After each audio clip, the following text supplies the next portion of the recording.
ಬಾಗಲಕೋಟೆ ನಗರದಲ್ಲಿ ವಿರಾಟ ಹಿಂದೂ ಸಮಾವೇಶದ ಹಿನ್ನೆಲೆಯಲ್ಲಿ ಬೃಹತ್ ಶೋಭಾಯಾತ್ರೆ ಜರುಗಿತು.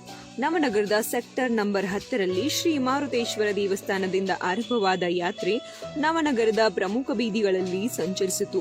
ಶೋಭಾಯಾತ್ರೆಯ ವೇಳೆ ಪುಟಾಣಿಗಳು ನಾಡಿನ ಮಹಾತ್ಮರ ವೇಷಭೂಷಣ ತೊಟ್ಟು ಎಲ್ಲರ ಗಮನ ಸೆಳೆದರು. ಈ ಸಂದರ್ಭದಲ್ಲಿ MLC PH Poojar, doctor Shekhar Mani ಸೇರಿದಂತೆ ವಿವಿಧ ಹಿಂದೂ ಪರ ಸಂಘಟನೆಗಳ ಮುಖಂಡರು, ಕಾರ್ಯಕರ್ತರು, ಸ್ಥಳೀಯ ಹಿಂದೂ ಬಾಂಧವರು ಶೋಭಾಯಾತ್ರೆಯಲ್ಲಿ